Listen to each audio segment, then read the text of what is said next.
Ladies and gentlemen, thanks for tuning in and clicking play on episode 2 of the spin-off show. I'm recording these prior to every spin-off show moving forward so that you have an idea of who the guest is, what they're all about, and maybe what we kind of talk about in this particular episode. I should have done this prior to episode 1 with Humphrey Ching, but at that time I didn't know that I was going to be putting this on the main feed. I thought that was going to be Patreon only, so that was minimal editing. And I didn't do it. But moving forward, I'm going to do it because you're going to look at the names of these people, and some of these people you might not recognize, and you're like, why the fuck is Anthony talking to them? If you hit play, you'll know why I'm talking to them. So we're in episode 2 of the spin-off show, and for this episode, I speak to someone that you are probably familiar with if you are listening to the Jock and Nerd podcast on a consistent basis. Matt Delhauer himself joins the spin-off show. If you don't know who Matt Delhauer is, he is a frequent contributor to the Jock and Nerd podcast, creating the What the Fuck series, where he eloquently bashes on terrible superhero movies. Along with that, he has his own podcast called the Ginger Geek Pod. You can find him on the Ginger Geek Pod as well as on his own blog called the Ginger Geek Blog. Along with that, he's a former writer for the Nerdist. So we go into his career at the Nerdist on this particular show. We go into what he's doing now. It's a really interesting conversation. You know Matt Delhauer. He's entertaining as fuck. He's charming as hell. I talked to him for about an hour and 15 minutes or so. Check it out.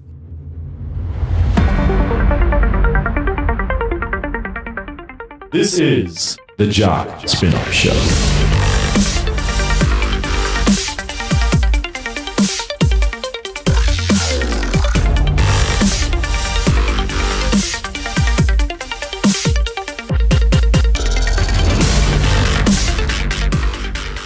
We're live again on the spin-off show. I've decided to call this the spin-off show now, not mano a mano. So if you're looking at the title, I got Matt Delhauer here, who's been on the podcast, the Jock and Nerd Podcast, more than a few times, starting with the What the Fuck Happened series, and then spinning off into his own podcast and doing a bunch of voiceovers, and he's done other podcasts. Matt Delhauer, cue the sound of applause. Welcome to the spin-off show. Thank you. Thank you for having me on. How's it going, man? It's going all right. How are you? I'm all right. I just got done. Well, first off, we just got done trying to figure out what the hell was going on with the audio, but I literally just got home from a workout, CrossFit workout. Yeah, bro. And decided not to shower because I was like, oh, crap. I realized that I told you 8:30 Central Time, which is 9:30 your time, and I didn't want to make you wait. So I'm sitting here stinky talking to you. I can tell. I can just hear it. You smell me through the mic? Yeah. Through the waves? Yeah. But, yeah, I wanted to do this with you. First off, I think this is smart just because you're a familiar name. And yeah, it's the audience I'm knows somebody you. They've heard, so they're either going to be like, oh, I get to hear more of him, or they'll immediately skip it. I always like your take on things, and I like your podcast that you've started. Ginger Geek Podcast? Ginger Geek Podcast, or Ginger Geek Pod if you want to be cool about it. Yeah, I've liked your take on things because I think you put a lot of thought behind anything that you do or you work on. Oh, good, man. That means my entire facade is working. I mean, I haven't heard too many people go into the psychology behind fake shit, and you do that. Yeah, I decide to really try and dive deep into the shit that doesn't have any weight to it. That ultimately doesn't matter because that's what I'm good at. Your shows are usually what, half hour, 20 minutes or less? 20. I think longest I had was maybe 30. Yeah. What was the thought process behind doing your whole show? What was the thought process behind starting it up and doing the format that you decided to do? I think this goes back to a couple of years ago. The Cape Swoosh group had a podcast that they were doing that was called the Geek Chorus. Which I remember that. Wonderful little play on words that they did, where they would just kind of, it was almost like a sort of a Jock and Nerd thing, where it was like, here's a topic of the day, and we're going to discuss it, and we're going to go over, wonderful things here and there. And I was on episode 2 or 3 of that they did, where they talked about just the relationship of Batman and the Joker. And ever since then, I realized, I really love kind of getting into just the deeper level of things when it comes to fictional narrative. And I love being able to kind of pull things out of it where it's not just, a story about two dudes in costumes beating each other up or whatever it is, but really like, what's the symbolism here, and what can we learn about life and humanity and whatever through it. And so, I mean, I went to college for things like film and English and whatnot, so being able to kind of think way too much about shit has been my life for years. So I decided after a while, we had Mike had done Geek Chorus for a little while, and then he had kind of passed the torch on to Rob. And after a while, Rob was deciding like it was something he didn't really want to continue with because he had other things he was dealing with. So at one point there was talk about whether or not I was going to take over and kind of make a third iteration of it and make it my own. And I'd even announced it on Jock and Nerd that I was going to be doing so. But as time went on, I kind of thought to myself, like, I've used the Ginger Geek name since 2012 when I started doing a blog just about whatever. Mm-hmm. And I wanted to use it to kind of build on my writing credits for internet, site, whether it's, movie sites or like when I did Nerdist, because I can't go through an interview without saying that name. And that's so how we used to bill you. Yeah, I know. I think it was the first 2 episodes we were able to do that, and then legally we couldn't anymore. No. But so I decided if I was going to try and do my own podcast, I said, honestly, I should try and build my own brand instead of working to try and rehash somebody else's thing. So I decided to make it the Ginger Geek Podcast, but I still wasn't sure what I wanted to do with it for a while. I'd thought about, was I going to do interviews? Was I going to try and do, in the same vein as Jock and Nerd? Am I looking to try and do like a weekly thing where I'm talking about like, here's what we can read on the internet if you decide not to listen to me. Right. And ultimately, I was inspired, weirdly enough, by I even said it when I did the first episode. I was inspired by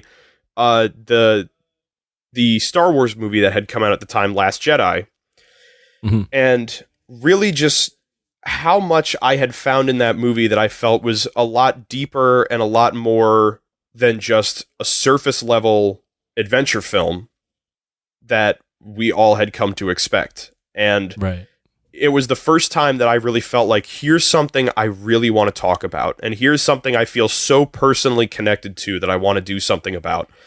And I thought to myself, I don't want my podcast to just be another, mid to late 20s white guy talking about why I love comic books, because there's a million of them.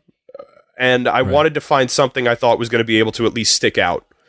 And I thought, I don't know anybody who's really trying to do a whole lot of like academic research into aspects of fiction, or at least, like very deep geek related fiction like Star Wars or comic books or whatever. And so I figured the thing that I love about it is it's a thing where I'm able to kind of stand out by what it is I'm doing, but it's also not really me like flexing at everyone being like, dude, look how smart I am. Like, I've got all these great things. Like, literally, I have to research all of this and learn it before I tell anybody else. Right. So it kind of feeds this thirst of being able to learn myself, and then being able to share that information with others who might find it interesting. That's the vibe I get. Is not that you're, I'm so smart. Look how I've dove into this and I picked this all up right away. It's more the vibe I got was exactly what you've said, is where you've done a ton of research. You're like, this is connecting to something else deeper than just this surface level stuff. Let me look into this a little more. And then it comes off as you sharing your research, which I like. It's something different rather than being this pretentious asshole that is so smart. Yeah, so the intent is how it's being received by me, at least. Oh, cool. Because the last thing I wanted was for it to be like an actually podcast, right? And so I'm glad that I was able to escape that. Well, I'm also glad that you're deciding to do something different, because there are a lot of geek podcasts out there, Jock and Nerd, that just cover the week's topics. So Yeah. Your angle is a little bit more unique than what me and Imran decided to start with. I think the only angle that makes me and Imran really unique is the fact that he is just insanely over caffeinated, except not really, except that's just how he is. Mm-hmm. And then you have the balance of me being, I really don't give a fuck. Unbelievably drowsy. Yeah. So yeah, exactly. So that it's just the difference in our voices and the fact that we're both not 20 to 30-year-old white guys, even though it could be confused just by listening to our voice that we are. So yeah, there's and that. That's the nice thing is that you get to do this podcast. You can pull in a bunch of white people, and when they find out that Imran's from a Muslim family and that you're half Filipino, they can get mad later. Yeah, that's the whole point of the podcast. Really, is to piss off those white people that hate. It's just a trick racist minorities. Man. Yeah, we're just trying to piss people off. Really, that's the whole point of our show. No, man, I like your shit. The latest one was The Punisher, right? Or you re-released that? No, that was the newest one. That was the first in what I guess I'm dubbing season 2 of the podcast. It was just, it was the first one after a hiatus where I was just kind of struggling creatively with getting things either thought up or just even made. Are you just do these and release these when you feel like you have something to talk about, right? There's no real schedule or anything. Initially, that's what I did. I decided starting with the new year that my plan was going to be one a month going forward. Oh, nice. I'm fully set that I want to have another one out by next week, third week, I guess it is, of February. Mm-hmm. So I'm trying my best to be able to kind of make it more consistent, so that way I'm not giving myself the excuse to be like, I got nothing to talk about this month, maybe next month. And then suddenly, like it was like 4 months later and nothing had been out. And I don't want to do that.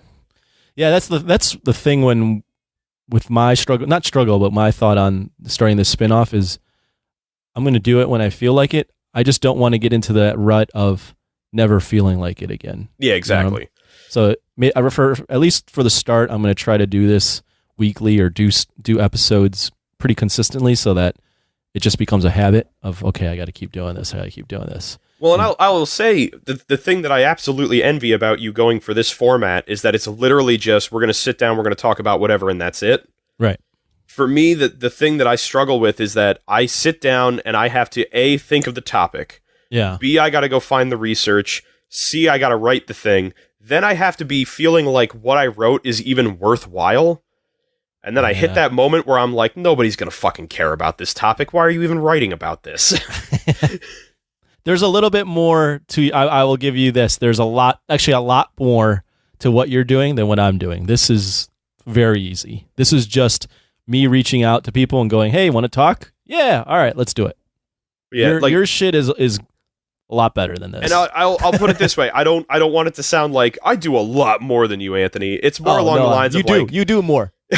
I'll say it. It's more along the lines of like, whenever it comes to anything creative, I suffer from a terribly like debilitating creativity anxiety, where it's like, I'm always afraid like this is going to be the episode that everyone's going to hate. And they're going to be like, dude, this one sucked. What were you doing? And so like every time I'm like, I shouldn't even do this episode. I shouldn't even bother. This one sucks. And just, have you ever gotten negative feedback from anything you've done? For this, no. For this. So far for this podcast, I haven't. I think the most I've gotten in the way of negative feedback was when I did the Cyberpunk episode. I had a lot of people who told me like, I didn't listen to that one because I didn't see Blade Runner 2049. And they're like, and I don't want you to ruin that. And I was like, that's perfectly fair. I get it. I straight up say at the beginning of the podcast, I'm going to ruin that movie, so don't listen. Yeah. But yeah, for the podcast, I really haven't gotten any negative feedback, but at the same time, like I've gotten positive feedback here and there, but it's like outside of that, when you have 5 people being like, yeah, man, it was great. I really love that episode. You're like, awesome. I guess 5 people heard it. It's like, it is completely like the fact that I'm doing this on my own. It's completely into a void. I was just going to say podcasting in general is just screaming into a void. And I look at our numbers every week and we've grown steadily, and we've been doing this for 3 or 4 years now. So we better fucking grow. Yeah. Well, I think there's a very small percentage of people that comment. And I think my problem is like I'll even look at the download numbers and stuff like that, and it's really cool when I get to look and I see like, wow, like 40 something people downloaded this episode the day it came out. Like to me that's already baffling. But it's just this idea of I don't know how to market myself ever. Like I grew up in a household that was very much like, you know, you don't brag about anything. You know, you be very polite about stuff. You don't try and push anything that you want like onto other people. So I don't know how to go out there and be like, hey, listen to my podcast. It might suck, and I don't know if you're ever gonna like it, but listen, I guess. So it's like I don't know how to crack that way, because like I can play off of the idea of being like a cocky, self-assured asshole all the time. But when it comes to shit like I really care about and I actually like I'm so terrified of trying to tell people like, here's this thing I made and I'm really proud of it, and just having them be like, this is fucking garbage. And I'm like, oh, okay, so have a good day then. Well, I think for you, at this point, I mean, first off, your shit's not garbage, in my opinion. Well, thanks. But secondly, I don't think you're, I mean, no offense to you, but you'd say this. You're not big enough for someone to want to troll anyways. No, and that's absolutely true. The funny thing is as much as I talk about like, oh, I don't really get all that much in the way of numbers, and I don't know how to like, you know, like sell myself or anything like that, I honestly fear the idea of being like known for podcasting or anything. Fear the idea of what? Say that again? Fear the idea of being known for podcasting. Yeah. Because it's like, if I fucking work myself up into a panic now about whether or not this episode is worthwhile when I've got like 50 people listening to me, if I'm like pulling in like 20,000, 30,000 downloads in a week, I will have a panic attack. Because it's like, you'll definitely have people that want to talk shit to you at that point. Yeah, because then it's going to be people who are like, you don't fucking know what you're talking about. And I'm going to be like, I don't. You'll immediately agree, like Imran. Exactly. I suck. Oh, man, I'm the worst. 9 out of 10. Oh, my God. He's so goddamn... I hope you don't ever be like that. No, and that's... Because ultimately, when... You know, to go back and toot my own horn for the real only accomplishment I feel like I had. When I wrote for Nerdist... Yes. When was that? What year was that? That was 2015. Okay. So that was the year you guys started? Yes. We started in March of 2015. I never really knew how to deal with the fact that because I was writing for like this big nationally known website, that like most of the interaction I had from readers was negative. Was it really? Oh yeah. Oh wow. So it's fucking internet trolls going after a nerd website. Yeah. So the comment section on anything big is just dire. It's just the worst. It's a cesspool. It's just like, you know, I would write like a 250 word article that was essentially just being like, hey, they're going to put out a new Batman comic at the end of the month. It's probably going to be fun. Everyone loves Batman. The last time we read a Batman comic was just last week, but this one's going to be a different one. All right, see you later. And just immediately you'd have comments like, Batman fucking sucks and you're a faggot. And I'm like, what the fuck does that mean? That's fantastic. I mean, it makes me laugh. Oh my God. How did you get into the Nerdist? So I think we've talked about this, but I honestly forgot. I was going to say, we might have talked about it the first time I was on. Yeah. For a couple of years, I was writing as a freelancer on a few websites that a good friend of mine, Ken Hanley, had gotten me into. Mm-hmm. And I only name drop him now because he was editor-in-chief at Fangoria for a while, so it's I'm cool. familiar with Fangoria. I get to feel super cool about it. Yes. But I worked on a couple things. I did some stuff for Fangoria for a little bit that I never got paid for, despite them saying I would. But that was back when they were under like the old management, and it was awful. Oh no. But ultimately, one day he just texted me, and he's like, "Hey, I just saw on Twitter that the editor-in-chief of Nerdist is looking for freelance writers for the website." I was like, "Oh, cool. I guess I'll put something in." So I sent them a resume, and I sent them a cover letter. And I heard nothing for like 2 months. And this was like in November. So, you know, the holidays came around. They were gone for 3 weeks. Like, but in my mind, it was like, all right, yeah, you know, I swung for the fences and I didn't make it. It happens. I'll just move forward from here. And then I got an email like mid-January of 2015. And they were like, hey, it's Nerdist. We were wondering if maybe you were still interested in writing for us. And I was like, yeah, absolutely. Fuck I yeah. am. I was like, if you guys would have me, then sure, I'd be there. And they were like, great. And then like my next question was like, do you guys pay? They're like, yeah, absolutely. I was like, oh, fucking even better. That's awesome. So I wound up working as a freelancer for them for 12 months. Do they pay? They pay you by the article?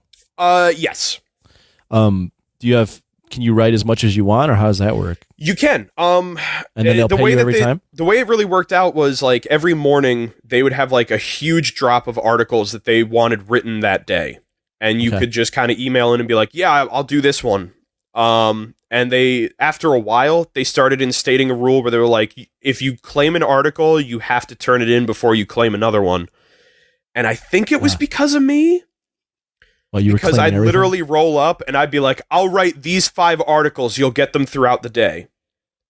And like, I'd write one up, send it in, write the next one, send it in, so on and so forth. And I guess they just didn't like the idea that I was like cutting their list in half and taking half away from everybody else and being like, yeah, you'll get them within the next like 12 hours.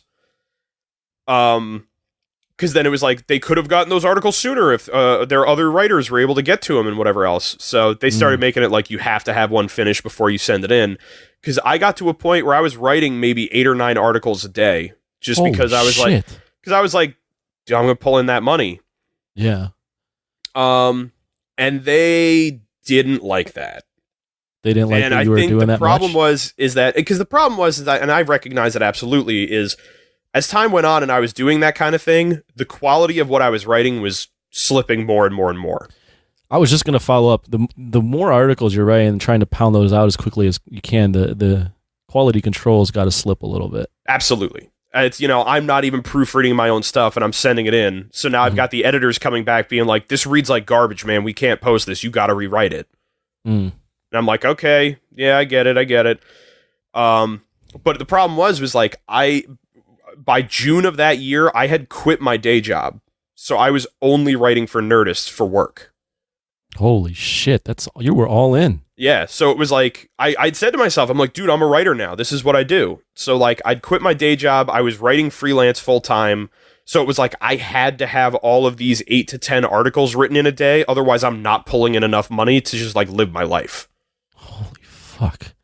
I mean, I can't imagine they're paying a ton per article, so you definitely have to write. Yeah, so that was the problem, was as time went on, it became more about me making sure I was making the money than like making sure my article about this lamp that looks like a thundercloud was like perfect. So it got to a point where once we finally, as much as it was like, it was a weird kind of combination of things. By the end of 2015 was when they were first starting to try and build the alpha site that they were doing with them and Geek and Sundry. What was the alpha site? I'm not all that familiar with it. It's fine. So alpha is a subscription service that they created with Geek and Sundry, which was Felicia Day's company. That's all like video programs and stuff like that. So like the Critical Role D&D show and all that kind of stuff was all part of that. Gotcha. So they were moving towards doing that. So a lot of the editors at Nerdist were also on-camera personalities that they had, and they all started shifting towards just being on-camera personalities. So they had less and less editors in office to take care of the written stuff. Because no one likes to read anymore. Yeah, exactly.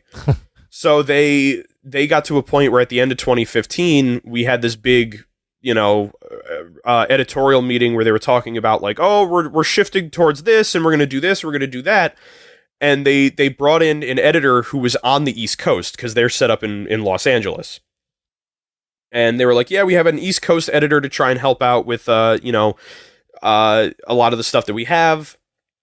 We have a lot of writers on the East Coast. It was kind of bullshit. I think it was 2 of us. And they were like, so this is going to help with the time difference and everything like that. So I put in that email, like, hi, Mike, my name's Matt. I'm one of the East Coast writers. I look forward to working with you. And literally like 2 minutes later, I got an email from the editor-in-chief being like, hey, can you call me at the office? Oh, no. I've never had to have a phone conversation with like anybody at Nerdist. Wow. So I wound up calling her at the office. You gotta be like, what the fuck is this about? Yeah, and I was and the moment she said that, like my immediate reaction was, I'm getting fired. Well, now that I know you a little more, you're definitely a failure mode kind of guy. So okay. So I called the office. I'm like, hey, what's going on? She's like, yeah, so we are gonna have to kind of cut down on our writer pool because we're not gonna have nearly as many editors working on the site. And we are no longer going to need your services beyond this week. And so I was like, oh, okay. And I had like a thing I was writing for them that was like a long-term like review for something. Mm-hmm. And she was like, you're free to get that finished, send it in. Anything that you might have that you're still working on, send it in so you can get money. The worst part of this was like the week after Christmas vacation. Oh. Like they had a 2-week break for holiday, and most of the editors were gone. We really weren't doing much in the way of new content. And so they were really pushing, and she was really pushing to me, like, get as much written and in throughout the holiday break as you can. Not real. And I decided, I'm not going to do that much. I'm going to have my own holiday break as well. Not realizing this was her subtle way of being like, get your money now, because come January 1, you're out. And she was pushing this not only to you, but probably multiple writers. To a bunch of the writers. Yeah. So, I'm like, oh, all right. You're all in. Your job. This is your job. Well, at this point, I'd picked up a side gig as well, just for like holiday stuff and whatnot. Okay. Figuring like, come January, I'm going to be back into beast mode and we're going to be just writing again. And I'm told like, yeah, we don't need you anymore. And that was it. And it's at the same time, it sucks because like I had been doing this for a year. Like this was a huge thing for me. Wow, you were there for a whole year. Yeah. And I covered a whole bunch. Like I covered half of New York Comic Con for Nerdist. It was me and one other writer were covering New York Comic Con for them that year. So like I was running around like a madman for all that. And this was one of those things where like it hit and I realized like I only have a part-time job now. And I've got rent and a car payment and insurance to pay for and like so on and so forth. And I have no idea what I'm going to do about it. And the thing that sucked about it was like the most common thing that I heard from a lot of people was like, yeah, but you've got like Nerdist on your resume, man. Like that's got to mean something whenever you go putting something in for other websites. And I'm like, yeah, that makes sense. That makes sense. No other websites cared. Wow, really? I would have thought the same thing. I come in and I'm like, yeah, man, I've done freelance writing. I've written for the Nerdist. I've written for Fangoria, this, and that. And they're like, that's great. We can't pay you. Oh, yeah. And I'm like, oh, all right, never mind then. Yeah, then this ain't worth my time. So, you can't go back to not being paid. Yeah. Once you're getting that bread from Nerdist. So I wound up doing a little bit of stuff later on for Blumhouse because they had a website that they were running as well that was basically like a horror movie news site. Yeah. And funny enough, the episode that I did about Scream for the podcast, talking about like the psychology of it and all that. Yeah, that was awesome. Came from an article I wrote for Blumhouse where I essentially described how Matthew Lillard's character in that movie is more terrifying than anybody realizes. Yeah, he's fucking insane. So I love that episode's fantastic too. Which episode is that? Just so episode 2 for Ginger Geek Pod. Psychology of Scream. So that was one of those ones where like I did a couple things for them, but the problem was Nerdist was very different compared to a lot of other freelance writing. For a lot of websites and a lot of places, the idea is you come to them and you're like, I've got this, these 10 ideas for an article that I think you would want. Do you want me to write any of them? And they'll be like, yeah, write that second one you have. And you'll do that, you'll send it in. And now you pitch them another bunch of articles to send to them. Whereas Nerdist came to its writer pool and was like, we've got these 30 ideas for stories with links to like other stuff. Who wants to write it? What did you prefer? I guess I preferred the way Nerdist did it because it was easier. You know, Yeah. I wasn't curating my own material. Yeah. I mean, But- that does sound ideal, but you can't be as creative, right? Yeah, you can't be as creative. I mean, they allowed you to bring stuff to them. Like, if Okay. you went out and you found something and you were like, hey, do you guys want me to write a story about this? If they did, they'd say yes. If they said no, they said no. Like, I brought ideas to them about, like, hey, I met Mitch Gerrits, the comic artist, at Comic-Con. He's doing a book with Tom King about the Afghanistan war. Would you guys want me to do an interview with him about this because I have his info? They were like, yeah, absolutely. You know, talk to him about it and we'll put it up on the site. Or, you know, I reached out to a publisher for a book series that I loved. And I was like, this new book series is coming, or this new book is coming out from an author I really like. I'd love to be able to do a review of it. And they were like, yeah, sure, absolutely. So now I get to reach out to the publisher and be like, hey, can you send me an advance copy? I work for Nerdist and I'm going to do a review of this book. That's fucking dope that you get that early access just by throwing in. And that's Nerdist. That was the thing, man. Like, I loved being able to swing my dick around and say I work for Nerdist. Like, I went down to, what was it? There was a concert in Virginia run by Gwar called Gwarbecue. Mm-hmm. And I went to Nerdist because, like, my buddy Ken was going and he was going to cover it for a website. He was like, hey, man, do you want to go with me? I was like, there's no way I can afford that. And he goes, well, just see if Nerdist will pay for it. I was like, fuck, yeah, you're right. So I went to Nerdist. I was like, hey, is it cool if I went down to Gwarbecue and, like, covered it for the website? And the guy who was, like, our music editor was like, yeah, I fucking love that idea, man. So Nerdist then reaches out, and now I've got a press pass to get into this thing for free. And I'm like, I don't know how to deal with this. Like, this, I don't get handed shit. I mean, I'm white, but I don't get handed shit. I'm actually familiar with Gwar. The only reason I'm familiar with Gwar is I think they were on Bam Margera's show. Do you remember Bam Margera? Yeah.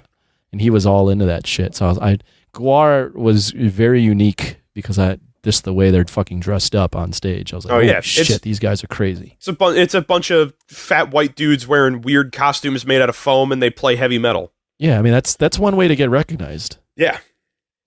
Damn, that's awesome, though. Like, Nerdist, you'd be like, hey, I want to try this, and I'm going to cover it for you guys. And they're like, all right, yeah, that's a great idea. Let's do it. Yeah. And then it was one of those things where it was also like, you get that wonderful jolt of being like, yeah, man, I get to go to a concert for free on Nerdist's dime. Yeah. And then they're like, all right, we need you to write 4 articles about this, and we need it to be like different types of articles. And I'm like, oh, right, I got to work. Okay. Yeah, that's the only thing. So you can't get fucking hammered and so I can't go get blitzed and just wander the crowd or anything. Right. But and then it really wasn't that bad though, because most of the article stuff I did was like sitting down and interviewing bands I liked. Holy fuck. So it's like, okay, I get to sit on this bus and talk to, Fear Factory about the fact that we all love Terminator. Damn, man. The way you describe Nerdist, that sucks it ended. And that was the thing, man. It was a fucking dream.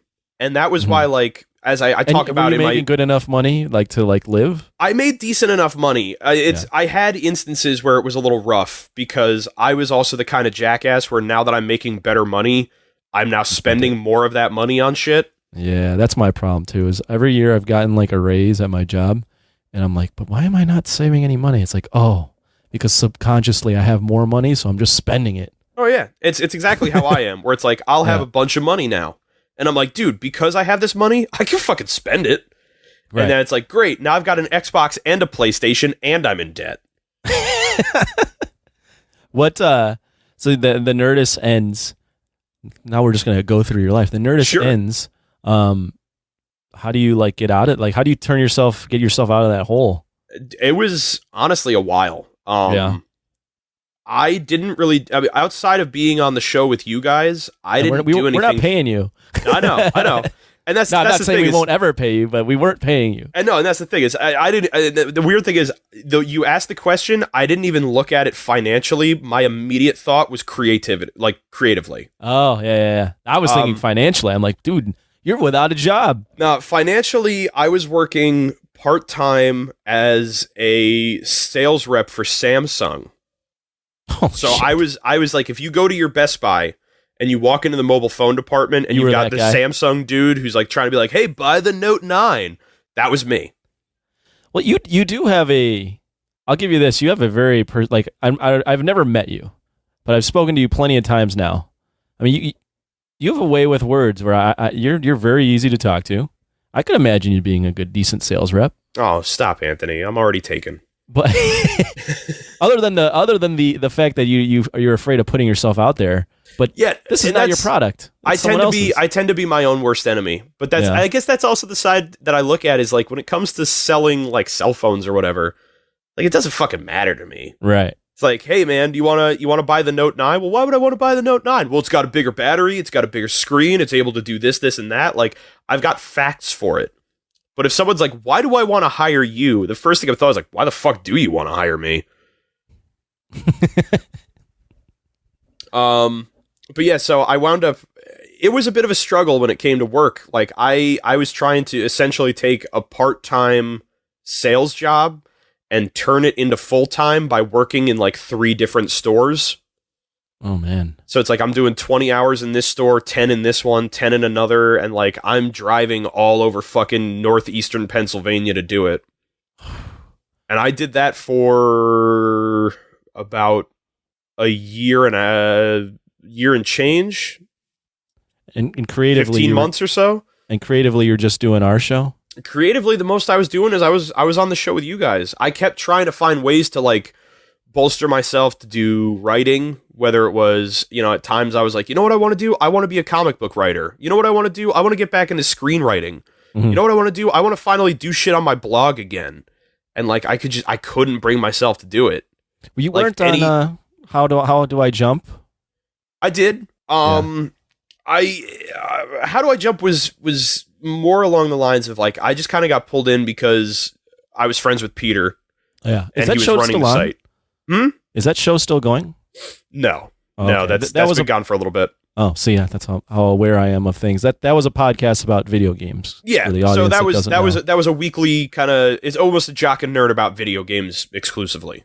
So it was like weekly news stories and all that kind of stuff. But yeah, like I got pulled in because Peter was a friend. We both loved video games. We would chat about it. Peter Kendall. Who we've also had on the Jock and Nerd podcast. And so he essentially was just like, hey man, do you want to show up on the podcast at some point? And I said, yeah, I got nothing to do. It wasn't that casual. I was actually really excited about it. I love video games. I've always wanted to talk about this stuff. But so we got pulled in.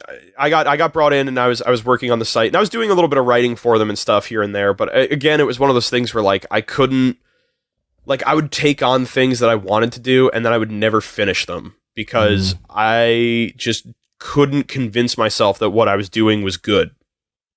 Oh man, you really do have a glass half empty kind of personality. It's a weird thing, man, because it's like.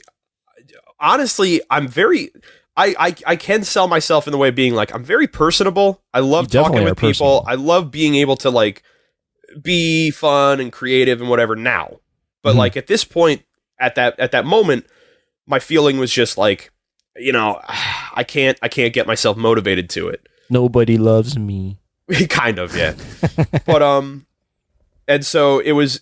At a point where a little ways down the way, like Peter wound up getting a job working on a cruise ship for 9 months. Fucking crazy too. And so he wound up having to leave, and I kind of stepped in as one of the 2 people who took over running the podcast.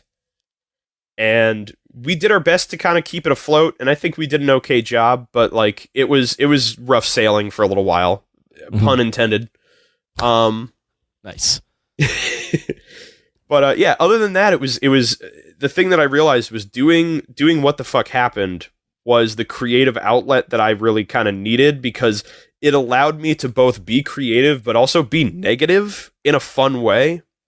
That is definitely true. If you haven't ever listened to What the Fuck Happened on our show, it's you just creatively thinking of ways to bash a movie. Yeah, it's to narrate and then further bash. Yes. Bonner Demling, who is a patron for the show and is my girlfriend? Oh, your girlfriend? Yeah. That's your girlfriend? Yeah. Holy shit. I had no fucking idea. Well, I'm not a person who really kind of talks Not about that that anyone shit. else who is listening knows who Bonner Demling is. I know who Bonner Demling is. I was gonna Really? say Holy she's shit, in that's the good for nation. you. You'll see her post every so often, but she coined the term that I think is one of my favorites when it comes to the what the fuck happened, and that's entertaining complainer. That Dude, she's cute, man. Good for you. Well, thank you. Yeah. It's finding a way to take just something that it's like, instead of bashing on something where I'm just like, this is the stupidest fucking thing in the world. It's finding a way to bring the humor out of it, because like, yeah, it's stupid, but whatever. Right. At the end of the day, it doesn't really matter. But yeah, it is. You definitely have a way with words where I'm just. That's the thing about when you're on our show is I don't even want to say anything because your flow is so funny that I'm just sitting there. Like sometimes I'm just sitting there for like a good 5 to 10 minutes, not saying anything, just laughing the entire time. Just because. Well, thank you. I don't want to. Well, I don't want. Well, and plus you're like you're in your rhythm, and I want to. I feel like I should say something because it's my show, or partly my show. But then I'm like, but he's doing his thing. Let's just keep it going. Well, especially because Imran loves to bill what the fuck happened as in like, this is the show where we don't do anything. And so I'm like, I guess I got to talk the whole time then. He does. That is actually the only show where he doesn't have to do anything. He doesn't, because legitimately he says this on a show and it's true. He basically does everything. I just show up and talk. Sometimes I give him a little, all right, maybe we should do this or that, or some like pointers here and there, but he loves doing it, so he does everything. But you give him a little break whenever you come on. So yeah, thank you, and you're welcome, because we're providing you this outlet to be negative and to be creative. And so it's, for the longest time, that was really kind of what I was doing. And then it was and then just working odd jobs and shit. Yeah, just kind of working. I was working retail, just doing whatever I could to kind of keep money flowing and everything like that. And then so 2017 rolled around, and I wound up moving back to Jersey, and it was Jersey. Back to Jersey. Yeah. I won't tell you what exit because it's 154. I've never been to Jersey, so this is going right over my head. That's fine. I'm sure there's people that listen that are in Jersey or have been to Jersey, so they'll know. No, yeah, it's actually, I'm pretty sure I even got the exit wrong, but it's whatever. No, the whole joke is that all of New Jersey is built around the Garden State Parkway, because it runs from like the tip of South Jersey up into the north section of it. Okay. So the joke is what exit are you? Because that's the only way you know what town or area of Jersey you're in. I see. So there's that little tidbit for you. You can keep that forever. Thank you. I appreciate that. I always like having you bits of knowledge that don't really mean much. So thank you. Bits of knowledge that might work in the worst game of Jeopardy. Yeah, worst game of Jeopardy, or the random trivia night at a bar on a Tuesday at 7:00 where you might win a T-shirt at the end. where the entire prize is getting a gift card to the bar you're already in, and you can't even use it that same night. Right. I love that. I love random trivia nights at bars. But so I got back here, and it was about that time that like I realized I lied a little bit, because the only other creative outlet that I really had was I'd started working with Cape Swoosh Productions. Oh yeah. In either 2015 or 2016. I don't remember the year specifically. And just for the audience that doesn't know, what do you guys do? So Cape Swoosh Productions is a company that two of my roommates, Jeremy and Rob, run. That is, we will take comic book stories that we really love, and we will make radio dramas out of them. Yeah, you guys do I don't mean to suck your dick this entire show. Please do. That's another awesome thing you guys do, or that you participate in. Thank you. Very well done. Great. But so it started off with like, that was a thing where just like, I can't even really fully remember what it was. I just remember they had done a couple of things beforehand, and they had put out on Facebook. They're like, hey, we're going to do a casting call for people to try and do this next big production that we want to make. And these are your roommates that are doing the casting call? They're my roommates now. Oh, okay. When I first did it, I just vaguely knew them through like Peter. Oh, okay. I was like, what? You needed to do a casting. All right, makes so sense.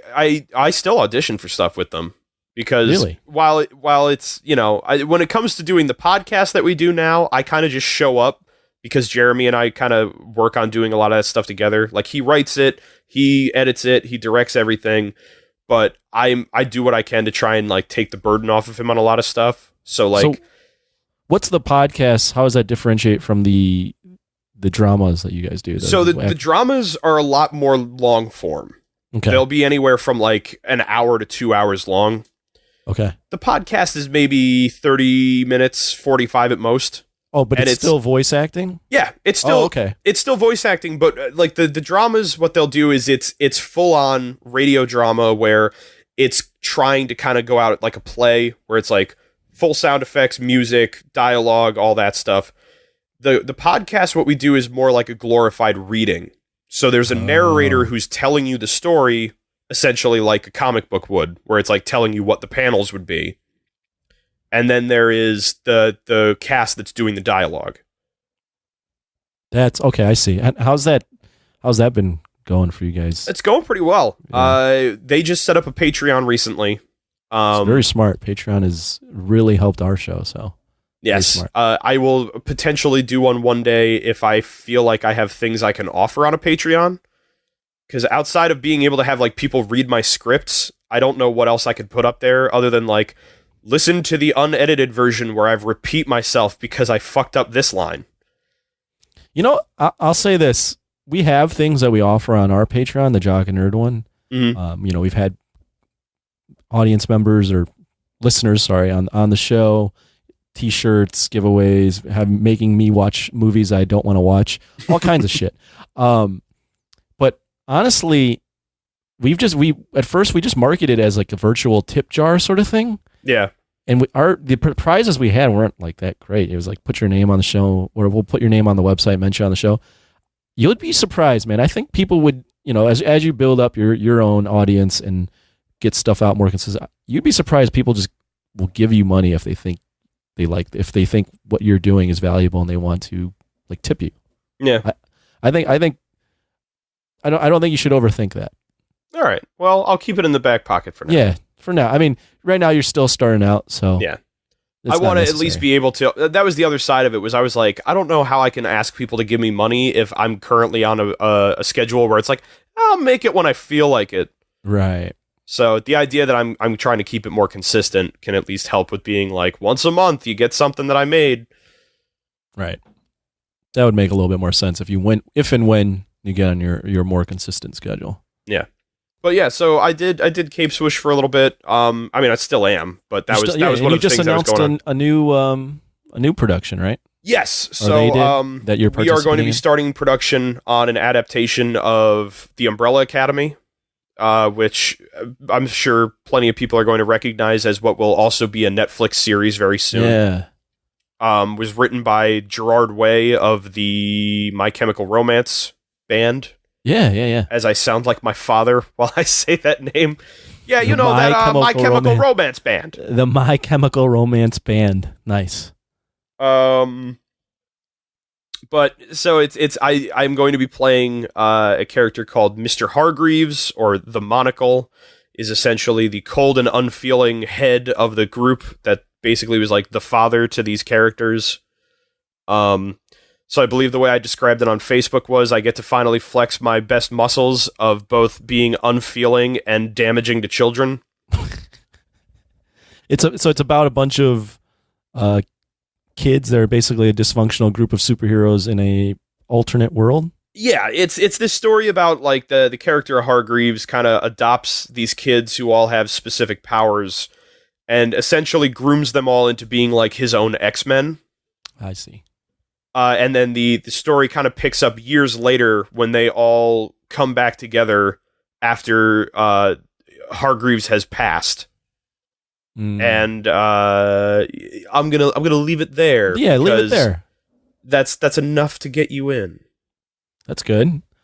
I mean, that should be. I mean, Hargreaves isn't one of the main characters, right? No, he's one of those characters where like he as a character is a big part of the story, but he's not there for a lot of it. I see.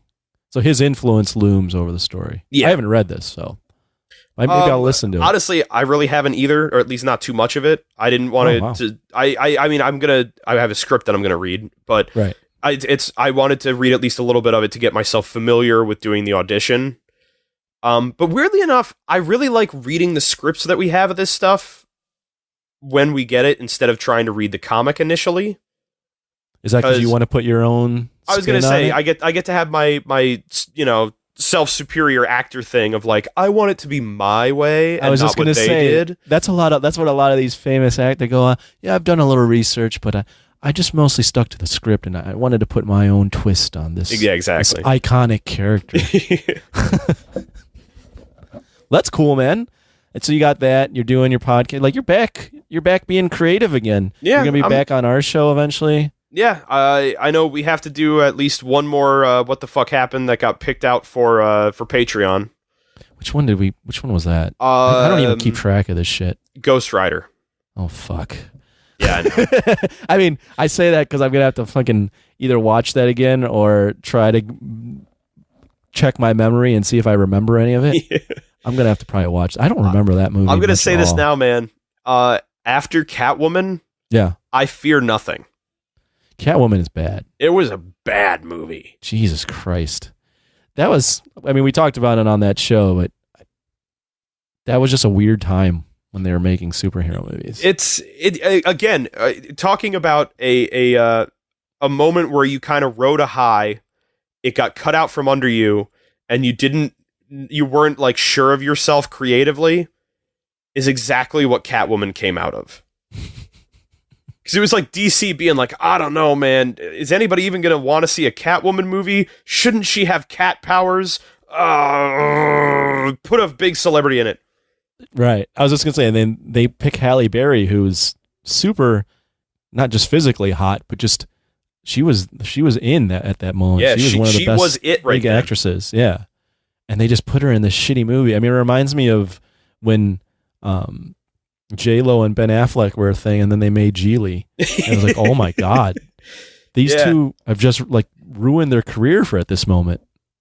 And it's weird because that was, funny enough, that was like a year or so before Daredevil, when he straight up left J-Lo for Jennifer Garner. Oh yeah, that's right. He's had a interesting history with women. I mean, I was going to say, the thing that I thought was really funny was when it finally came out that like Ben Affleck's banging the maid or something like that. It was like, is she that surprised? Like, he was more than willing to just dump whoever whenever he wanted. Yeah. I mean, now he's dealing with like drug issues or some shit. I think alcoholism.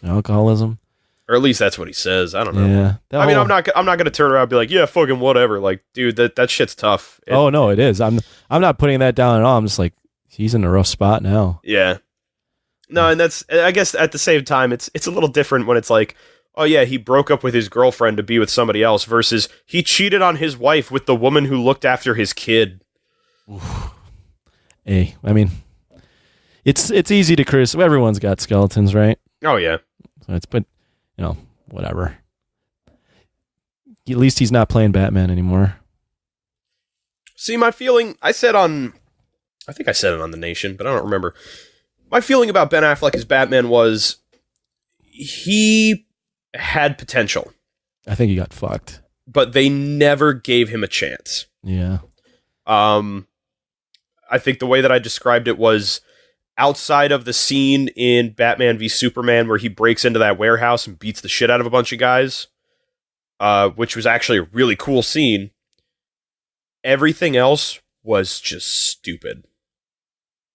And you could tell... I think you mentioned that on our show, yeah. I think, yeah. Oh, yeah, because we talked about the whole him not being Batman anymore before the Punisher review. Oh, that's right. Yeah, these things all run together. No, I know.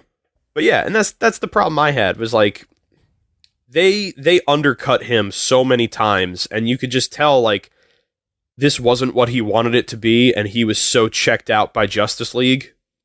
Yeah. I mean, that reaction to when there was that interview where people were, or the interview was like, yeah, Batman v Superman's just, it's getting panned critically, and he could see him just slump. Like, really? Yes, the slow zoom into him just being like, uh-oh. Yeah. He's like, real, like, because he had caught a lot of flack with that casting, too. Everyone's like, what? Batman, Ben Affleck? Really? Come on. And that was the problem, was because so many people were like, you mean the dude who was in that shitty Daredevil movie? Right. No one had like, watched right. him in the films prior where he was actually, I thought he was turning his career around and being like, people were considering him a real actor again. Like, the guy's legit. He can direct, he can act. I remember, I think it was when they announced it in 2013 that he was going to be Batman. I actually wrote a thing on the Ginger Geek blogs where I ranted. And it wasn't even so much about how I don't think Ben Affleck was a good choice, that I just thought adding Batman into the Man of Steel universe was a terrible choice at that point. I thought so, too. Because I said you can already tell that this is entirely reactionary, because they were like, oh, we're going to do a Superman movie, and it's going to be very much like the Dark Knight stuff was. And everyone was just like, whatever. And so they freaked out, and they're like, well, no, it's setting up a universe where Batman's there too, and he's going to be in the next movie. And you're like, dude, Batman wasn't the selling point. Right. No, I have to admit, when they first announced that they were doing a Batman v Superman, the kid in me was like, damn, yes, this is awesome. I finally get to see this. Because I'd read The Dark Knight Returns, and I thought that was amazing. Yeah. And, it seemed like, when they announced it, the guy on stage, I forget who the fucking guy was, reads the quote from The Dark Knight Returns at San Diego Comic-Cons, where Batman has his hand at his neck or whatever, and like, remember that it was me or whatever. So, that pumps you up, and then they announce it, and I'm like, oh, that's awesome. But then thinking back on it, or thinking critically after the fact that it was announced, it's like, they're really rushing this. They're really rushing to get their universe in order. I don't know if this is going to work. And, Superman, Man of Steel had come out, and it did okay. Yeah. But it wasn't like... It wasn't better. gangbusters. It did better than Superman Returns, but it wasn't... But it also wasn't... It was a very... I wouldn't say divisive. It was a movie where just kind of meh, it came out. All right, cool. Yeah, and I know we've discussed this before because we've trashed Man of Steel and we've trashed Batman v Superman and so on and so forth, but like, I still stick to my guns of what I said before of like, as much as I love it, Dark Knight ruined DC. Yeah. Because the moment they realized they could make $1 billion off of a comic book movie, they refused to accept anything less. This is true. And then they made Green Lantern, which was supposed to be a little bit more hopeful and cheery and like a little bit brighter. Well, yeah, that was their attempt to making their own Iron Man. Yeah, and they really fucked that one up too. Mm-hmm. So they're like, shit. To know more about Green Lantern, check out the What the Fuck Happened to Green Lantern episode. Oh, that's right. We did one of those too. Not off the air. When we tried to start this podcast earlier, I brought up something that I want to touch base on again. Yeah. Talk about again. So you watch pro wrestling still? Yeah, I do. I know Rug Boy has given me shit for it before, but I do. I watched pro wrestling until probably. So here was my pro wrestling history. I was Hulkamaniac. Mm-hmm. As a kid. How old are you, by the way? I am 29. Oh shit, I'm fucking older than you. But we grew up around the same time. All right, so yeah, absolutely. I was a Hulkamaniac. Then when Ultimate Warrior came, he was my guy. The fucking running to the ring and all that shit. The armbands, the fucking tassels on the booby tassels on his knees, they were great. Yeah. And I was into pro wrestling. Once Hulk Hogan went to WCW, I kind of followed him there, but I was still watching WWF, but wasn't all that enthralled by like Bret Hart and Shawn Michaels. But I watched all up until probably like 99, 2000. Mm-hmm. And then once in school, it started, people started to realize, hey, wrestling's fake. Like at this time I'm 12, 13. That's the age where you're like, oh, wrestling's fake. This is, it's kind of stupid. Like it's kind of looked down upon to watch it at that point. I jumped back in a little bit in high school, like around 2004, because Brock Lesnar started wrestling, or 2005, I think. And I was just like, I think that might have been like, 05. 05? I was like, I just saw him I was flipping through the TV and I saw him on Raw. I was like, this fucking guy's enormous. Like, I gotta, what is going on? He's gonna face The Rock, and I watched it a little bit. So I started watching, and I was like, oh, The Rock's still here, Triple H, Undertaker. These guys are all still around. What the fuck? Hulk Hogan was like showing up occasionally. I'm like, this shit's this is like my nostalgia. And I started like reading like the pro wrestling sites and getting in on like, oh, this is what the storyline's gonna be. Oh, this guy's injured. Oh, this is going on. So I started getting into all like the behind the scenes shit. And then I stopped in like a couple of years after that. And I haven't really been, I like have a peripheral view of what's going on, but I haven't been following since.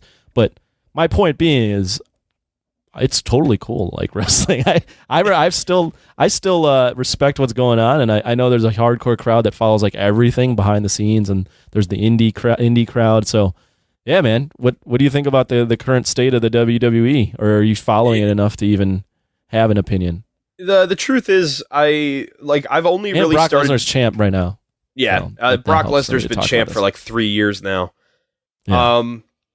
I've only really started following it more adamantly in the past few months, strictly because a group of my friends and I, because we live in Jersey, we got tickets to go to WrestleMania at MetLife. Oh, was that like 3 or 4 years ago? No, that's in like 2 months. Oh, this upcoming one. Yes. Holy shit. That's cool. So we got what if real it's like pumped. 30 degrees? Yeah, we'll wear coats, I guess. No, I'm not saying for you. I'm saying, what if it's like 30 degrees and those guys got to walk out in their underwear and wrestle? Oh, yeah. I don't know, man. I don't know what steroids does to your blood pressure, I guess. But like, so because we were able to like snag tickets, we're going to go to WrestleMania. I'm like, all right, I should know what's going on a little more than I did previously, because I would jump in and out every so often. And like you know, I started off as a kid. I started just a little bit later, and I actually started at WCW because I thought Sting was like the coolest fucking thing in the world. Sting is pretty cool. So I was there for that for a long time. I wound up going over to WWF about like 98, 99, and that's kind of like where I stayed from there until maybe like 2002, 2003 or something. But other than that, like I would check in every so often, but like it had kind of lost me once like the Attitude Era had died down. Yeah, that's when it got kind of lame. But like recently I've kind of gotten back into it because like you said, you know, it's a predetermined thing and it's mostly like a soap opera, but like it's still athletic as shit, man. Like I'm not in that shape. I'm not going to pretend like I'm better than them because they also act while doing backflips. I also my appeal of it, or the appeal I had when I was in high school, and even to this day I still respect, is not only the athleticism is for sure amazing. There's some crazy shit that they're doing, and you know the timing and all that. Like the wrestling part of it is hard and very beautiful if a match is choreographed well. But the thing that intrigues me the most is those writers and how they have to figure out how to push people and like their thought process on, okay, we're going to try to make this guy become famous. And then a lot of times like the crowd will pick who should become famous over the guy that's supposed to become famous. So that whole dynamic of trying to figure out, okay, when is the right time to push this guy or girl? How is the crowd going to react? Okay, how do we pivot if the crowd doesn't like this? Like all that working storyline, because it's every week, is some of the more intriguing stuff for me. Yeah. And the thing that I find interesting that you bring that up right now is there's a whole big issue with that going on at the moment in the stuff that's happening now. Okay. They brought in Ronda Rousey about a year ago. Yeah, I'm familiar with... obviously, I watch a ton of UFC, so I'm familiar with her being there. So they brought in Ronda Rousey, and when she first showed up, like everybody loved her. Everyone was so hyped at the idea of her being there. Like she was the it girl immediately walking in the door. See, when she came over, I had watched her in movies, and I'd seen how awful her acting was. And I think I even said it on the show. I'm like, she's going to do terrible in the WWE, and she's been amazing, right? Well, not amazing, but the crowd reacted to her really well. Initially, yes. Fast forward 6 months. Okay. They put the belt on her immediately. Like her first pay-per-view that she's in, she wins the Raw Women's title, and she has had it since then. Was that too soon? It was. Oh yeah, because it's the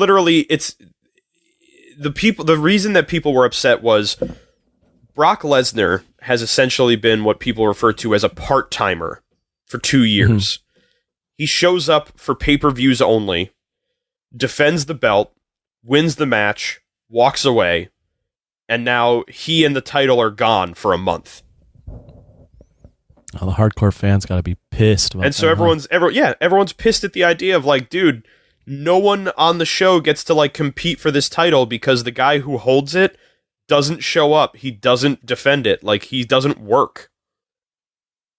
So people got real pissed about that. So when Ronda showed up, everyone assumed, they were like, great, so Ronda's going to show up and she's going to be a part-time women's champion, right? Right. And so she's telling everyone, no, I'm going to be here. I've signed a 3-year deal. I'm going to be here every week. I'll defend my title whenever I need to, so on and so forth. And to her credit, yeah, she's been there every week. But they've also made it that she's essentially like unable to be beaten. No one, like anyone who's come up against her has lost. She's held the title this whole time. But away from that is people started to recognize she is awful on the microphone. That I would have predicted as well. She, like, the worst part is she's coming out here billing herself as the baddest woman on the planet. But every time she goes walking down the ramp to the ring, she's got the biggest fucking smile on her face. Because she loves being in front of a crowd. Mm. And then she's got to start acting like a tough ass. But she's stumbling over all of her words. She can't remember her damn lines. Like, she is just the worst at trying to play this. And everybody's getting pissed to the point where everybody in the locker room is pissed that she's here. Oh, wow, really? So now she's got, like, legitimate beef going on with a bunch of, like, the other female wrestlers because they all see her as being Lady Brock Lesnar. You're only here because you were UFC. They handed you a championship because that was how they convinced you to come here. And now you're basically proving that you don't belong here. So like, she's got like nobody really wants her there, but the only person who does is Vince McMahon. He's the most important person, I would assume still. Exactly. Yeah. The problem is that a lot of the fans have come to realize that this is how WWE works, is if you can get Vince McMahon to like you, then you get whatever you want. So, like Lesnar, he loves Lesnar because Vince has such a boner for giant muscly dudes. So it's like, he loves Lesnar because Lesnar's a big buff dude, and it's like, this is what a man should look like. So then you've got like other wrestlers who are smaller, technical wrestlers that are really good at what they do, who don't do anything from week to week because Vince doesn't think they look like a champion. He's still doing that shit? Oh, yeah. He's still obsessed with the big guys? Oh, yeah. Wow. I thought that all changed when your boy Daniel Bryan won like a few years ago. The problem was Daniel Bryan had to fight for that for a while, and I think it was Triple H that finally pushed Vince to let it happen. Oh. I was going to say, because he won it. I was, I'm fortunate enough to work for a company that has access to the Allstate Arena in Chicago. Mm-hmm. So I got free tickets. I didn't even ask. I got free tickets to Money in the Bank in like 2011, I think it was. And that was when CM Punk beat John Cena for the title. First off, yeah. And he left, right? Like, he ran out the crowd, and it was supposedly like this was his last match. First off, that was the most insane experience ever with the crowd. Like, they were so into CM Punk. It was unbelievable. It was so loud that entire match. The thing with CM Punk, and they're really trying to kind of create something like this again, was Punk was the type of guy where he was the anti-establishment star. Mm-hmm. Because he came into the company and he loved pushing this whole bill of goods of this company's bullshit. You know, Vince doesn't know what he's doing. He's a mad tyrant. Like, you know, all of this stuff is ridiculous. No one's giving me a chance because they don't like the fact that I'm spilling the truth about this, and so on and so forth. And the crowd loved it because no matter what they tried to do with Punk, whether they wanted him to be a heel, whether they wanted him to be a face, the crowd loved him no matter what. Because he had that cocky swagger of, I don't give a shit, man. I'll do whatever the fuck I want. Yeah. Like, I mean, I remember I brought him up because he was not he was bigger than Daniel Bryan, but not that big, and not. I mean, his body build, if I could describe it, was like doughy. Yeah. For someone like his size. Quick side note: when I was into wrestling, like really into it in 2005, 2006, I saw CM Punk wrestle in a high school gym for Ring of Honor. It was his last match against That's awesome. Colt Cabana. So there's my wrestling cred. Nice. Also in that same night, I'll throw some names at you. Was a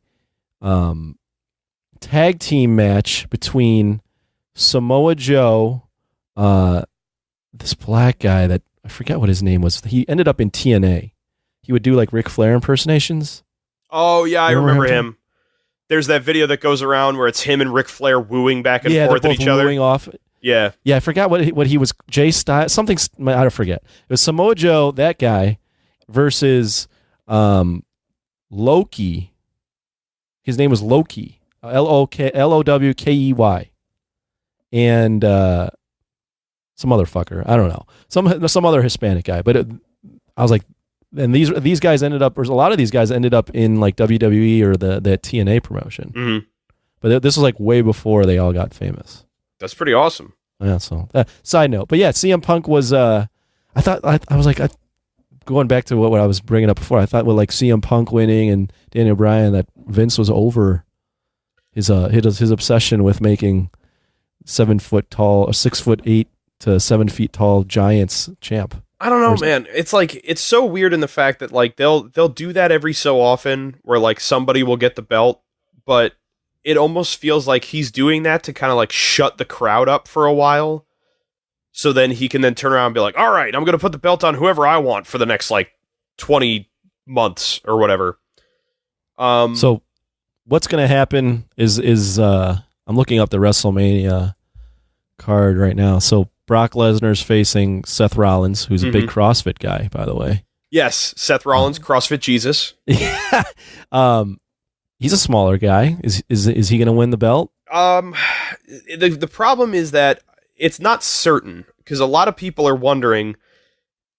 It's to a point now where like wrestling, you don't even play on the idea of like the storyline of what they're doing. Is that a lot of people, they play it off of things like, well, Brock Lesnar's contract ends at the end of March, so they'll probably, or like the end of April, so they'll probably have him lose the belt and then he won't sign back on. And then he'll win at WrestleMania, and the next day they'll announce, like, Brock Lesnar renews contract for another 3 years, and you're like, great, so he's going to be champ for another 3 years. I the only reason I'm aware of that is because he was supposed to fight in the UFC sometime around March, because everyone in the UFC was like, yeah, he's done. He's going to be done with wrestling. And then it came out, oh, by the way, he's doing more wrestling. But he has the option of doing UFC, but he's doing more wrestling. I was like, oh, all right. Well, which is weird, because it's like, yeah, Vince put into his contract, like, you have the option to go do UFC if you want, and then he just, like, doesn't. Right. I mean, it's for Brock, why would you do UFC? No, he literally has to work. He has to work one night a month to be able to pull in a bunch of fucking money. Yeah. Yeah. I read there's some obscene number that he gets paid to go to Saudi Arabia and wrestle. Whenever they do those shows that get a ton of controversy. Yeah. I'm looking up here.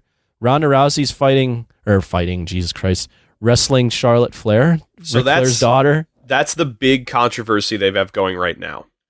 Okay. So, for a little while now, there is another female wrestler who is really big at the moment named Becky Lynch. Becky Lynch is this little Irish firebrand who essentially at this point in time is trying to build herself to be like the female Steve Austin. Nice. She refers to herself as the Man. A lot of people are assuming that's because she has been feuding with Charlotte Flair for a while. And it's a joke on Ric Flair's old saying of to be the man, you have to beat the man. Sure. Yeah, I like it. So she refers to herself as the Man. The problem is, she kind of looks like the female version of you. No, she doesn't.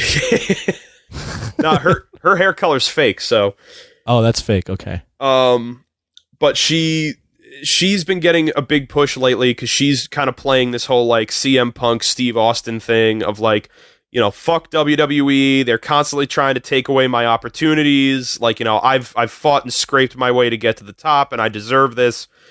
And so they've been starting billing Charlotte as this big heel who's like, Vince McMahon's, favorite. And so this past week they had this whole storyline of they were saying, Becky has an injured knee, and if she won't go to the doctors and get it checked out, we're going to pull her out of WrestleMania. And she finally apparently did. And they're like, oh yeah, she'll be fine. She can wrestle in WrestleMania.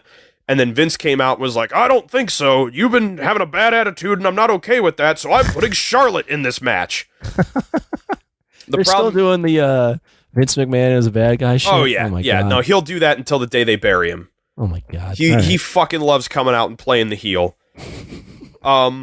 That's so old. All right, keep going. But so it's a lot of people are assuming this is essentially just going to build into the idea of it's going to be a triple threat match at WrestleMania between Charlotte, Becky, and Ronda. That either Becky or Charlotte will pin or submit the other one, so that way Ronda loses the belt, but doesn't actually lose. Oh, that's lame. And then they can continue the feud of Becky and Charlotte for however long, because despite Ronda saying she was going to be here for 3 years, she's apparently already making noise about leaving after a year. I saw that reported on like an MMA site. And saying like, some are saying she wants to get back into MMA, others are saying she wants to quit and go start a family with her husband. That's one of my coworkers was like, yeah, I think she's, I mean, who knows, but that was the rumor that she wants to start a family or some shit. So we'll see what it is, but it ultimately turns out that everybody wants it to be Becky versus Ronda at WrestleMania. They want it to main event, so that way it's the first ever main event of WrestleMania with 2 females. That'd be dope. But it seems like because Charlotte Flair, being Ric Flair's daughter, which basically means she's a favorite among Vince and the family, they seem dead set on the idea of not having a first ever women's main event that doesn't have her involved. Yeah, I mean, I don't know. It seems like from what you're telling me, they should do Becky Lynch versus Ronda, but that's essentially what most of the fans want from it. And it's funny because at the beginning of the year, the McMahons came out and made this whole announcement on like the first Raw of the year about like, we've listened to you guys and we're going to be doing more of what you want to see, and we're going to make, the fans are going to finally be the authority on what matches happen. And that never actually happened from then. Lame. Yeah. How are you on time? Probably a few more minutes. Okay. We'll do a few more minutes and then just give me a heads up. Yeah, sure. And we're not editing this out, so. Cool. The audience is listening to us talk about this in real time. Actually, this isn't live, but whatever. Damn. Well, is Seth Rollins going to beat Brock? I don't know. CrossFit Jesus. I would love to see it happen, but I mean, I don't know. Here's my thing. Vince is so up on Brock, no matter what. Brock he's not scheduled, but they've been hinting at this fight for the UFC belt with Daniel Cormier, who's the current UFC champ. Daniel Cormier wants to fight him. Now, Daniel Cormier was supposedly going to retire in March, but now he's like, I'm going to push this back. I can still make some more money. I'm still good. That's the fight he wants. I think that's the fight the UFC wants to make, because Brock Lesnar, even as being 8 years removed from competing full time, and I think 8 or 9 years removed from winning a fight in the UFC. His last fight, I don't know if you knew this, his last fight in the UFC was like in 2016, I think. Okay. He fought Mark Hunt at UFC 200. They brought him back for like this special like fight purchase, and it was like, oh, we got Brock Lesnar back. And Brock Lesnar won the fight. He won it by decision. He didn't look that great. He won. And then immediately gets popped for steroids. Well, and I was going to say, I have to wonder for how long he's been wrestling, just how good he would even be back in the octagon. I was getting to the point of he's really not like qualified at all to even be fighting for a UFC title, because he's not like this. He's going to get crushed. Oh yeah. But this is what the UFC wants. They want to make this fight happen. I don't know how much they're going to add to his pocketbook, But just going off that, there's a good chance he might lose a belt. Because I don't see Vince letting him go to the UFC. I've had this argument with coworkers, and they know that watch WWE and watch UFC, and they're a little bit more in the know than I am. But I'm like, I don't think it makes a lot of business sense for him to walk around with the WWE belt to a UFC event, no matter the pub, and get crushed like he's going to probably get crushed. We'll have to see if I can find the clip, and I'll send it to you. But there's a video clip from last year's WrestleMania where Brock, like, after his match, he comes walking back to the backstage area, like, goes up the ramp, walks back in, and literally, like, the first thing he does is he walks by, like, the directing booth, and he takes the Universal Championship belt they have, and he just, like, whips it across the room onto a chair and keeps walking out. And you just randomly hear, like, Vince McMahon yell at him, like, "Hey, asshole!" Is that a work, or is that real? Oh, I don't know. But that's the thing, is like he walks in, just like tosses the belt to the side, like, fuck this shit, and like just keeps walking. I mean, here's the thing. It could definitely be fake, but having watched Brock in WWE and then following him quit because he wanted to play football, and his reaction to like that match when he had against Goldberg when he was quitting, because I remember watching that and him being like just flicking off, like just being pissed off to even be there. And then like his attitude in the UFC, it is well within reason that he's just like a cranky motherfucker and was just I don't doubt it, because he fully strikes me as the type of person that he's one of these guys where, like, I mean, granted, you know, the rampant steroid use is definitely part of it. He strikes me as one of these guys where it's like, when I'm in a match, I'm in the fucking zone, man, and I'm not out of the zone until it's over. Right. So I could see him being like the kind of guy where, like, once the match is over, it's like for the next 10 minutes, he's a fucking douche. I could see that. He's also really sweaty. Oh, yeah. Well, he's really sweaty and he's beet red. His whole body just turns a different, like, he is, when he's not wrestling, I think he's one of the more pasty motherfuckers in the WWE when he's not putting on that orange suntan lotion that they all put on. He's super pale until he gets done wrestling, and then he's a squinty tomato. So, yeah, maybe he was just, I don't know. I have no idea. I saw that clip the other day. It just popped up on my feed. So I watched it and I was like, what the fuck is this? And then I had to look up like when that happened. I didn't know that was last year's WrestleMania. Yeah, that was for one of the documentaries they were doing. Oh, really? Yeah.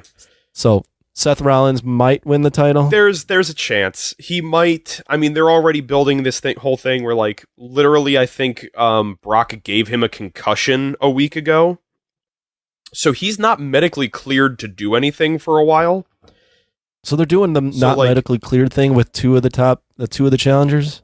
Yes. Well, the thing is, they're not actually talking about the fact that Seth Rollins isn't medically cleared. It's like the websites are it's a real concussion. No, it's like literally they gave him a concussion. So this is real concussion, whereas Becky Lynch's fake knee injury. Lynch's knee is most likely fake. It's okay. That's probably a work. But so he really got like effed up the other night and was not medically cleared to wrestle for like a week or two. So they have this whole thing where like he's just kind of like coming out and like talking shit in the middle of the ring, and then like Paul Heyman will come out and talk shit back to him, and then that's it. Then they'll move on to the next thing. So it's like they can't even do the whole thing where it's like, oh yeah, you know, Brock, I don't even want to wait for WrestleMania. We're gonna do this now, and then they get into a match or whatever. Like, it is now going to be 2 months of them just talking. Ugh. And the worst part is they have 2 other pay-per-views to do.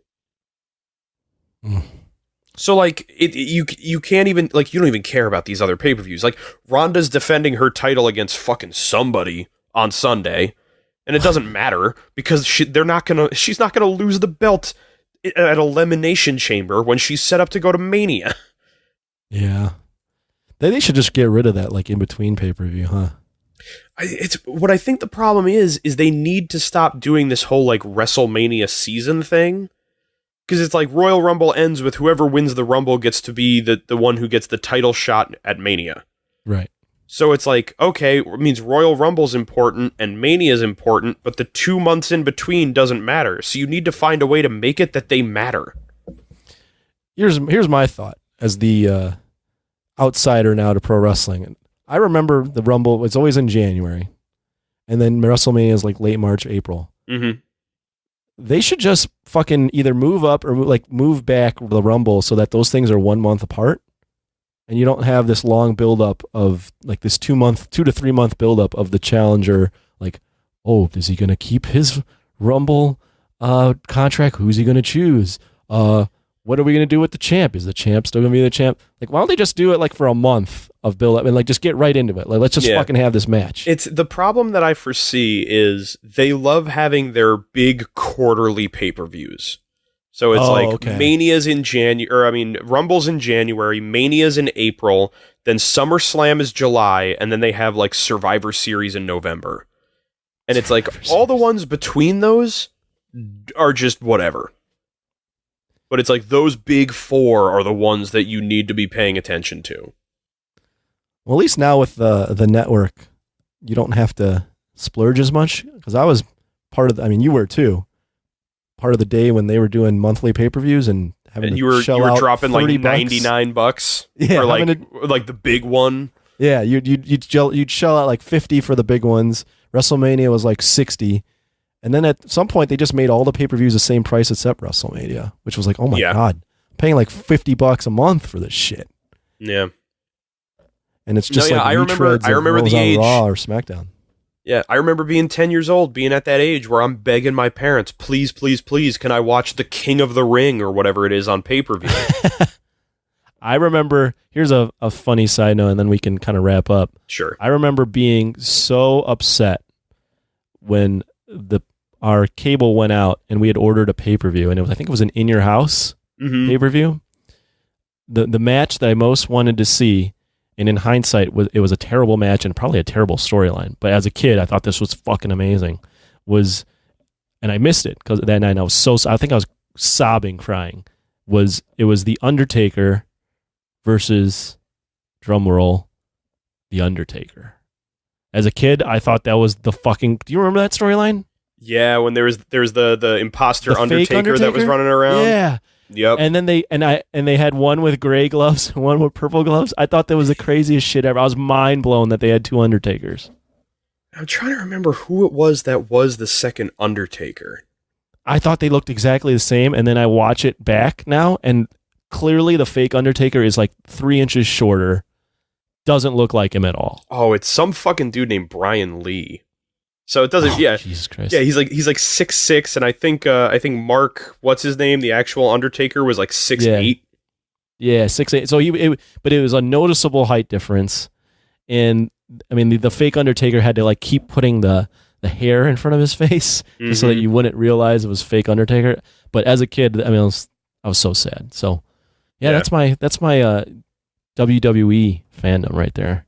I'm glad we got to nerd out about that because I don't ever talk about WWE mostly because I don't watch, but also because I don't want to lose respect. The bit that I'll leave you with is a few years back I played on a paintball team with my brother and some people.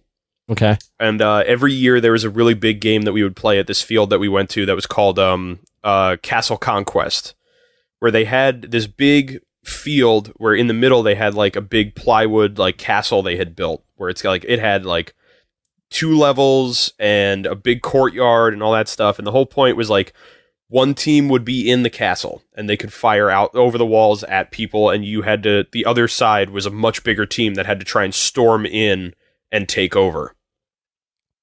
And so that year we decided we were going to we were on the attacking team, and I decided this is our big one, like this is our WrestleMania for the year.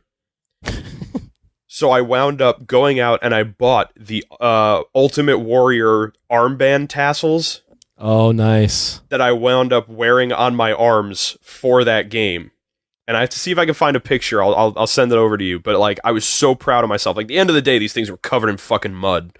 It was just, there was me in this sleeveless fucking like basketball jersey for our team with the logo on it, and these bright pink and yellow and purple tassels just running off my arms. It was the fucking most fun I had. That's awesome. That's again, Ultimate Warrior was my guy, and I thought he was my shit. Those fucking booby tassels on his arms and legs were the best thing ever as a child. I think that's the last thing that I would think of is like when it comes to pro wrestling, The thing that I miss so much is from the way old days when you just had the most ridiculous gimmicks and everybody bought it.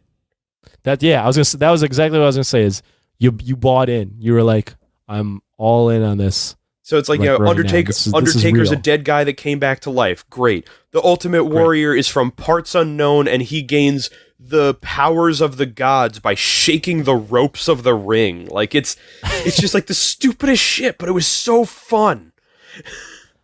Oh yeah, that was good. I mean, even down to the guys that really weren't all that cool, like the bushwhackers fucking walking in and like putting their arms up like idiots and licking people's faces. I was like, I'm all in. This is the best. This is what every child should be watching right now, because this is amazing. Well, hey man, thanks for your time, Matthew. Yes, you're welcome, Anthony. Thank you. I appreciate the full name, or the proper first name. We're definitely going to do this again because there's more things I want to talk about with you, and we didn't hit everything. So, dude, you know me. I could talk forever. Oh, I know. But we're going to keep this around an hour and a half or so, but we'll definitely do this again, and we'll talk about some other shit that pops to mind when we hit record. But in the meantime, is there anything, or is there anywhere people can check you out, or anything you want to plug? I mean, I'll plug the Ginger Geek Pod. So if you want to check that out, you can do so over at gingergeekblogs.com. You can find it on just about any of the podcast apps, including Stitcher, Spotify, iTunes, Google Play, all that stuff. All of the above. And you can find me every so often here on Jock and Nerd doing fun stuff. Jock and Nerd or the spinoff show. Or the spinoff show, absolutely. Cool. Well, thanks again, man, and to the audience. We'll see you next time.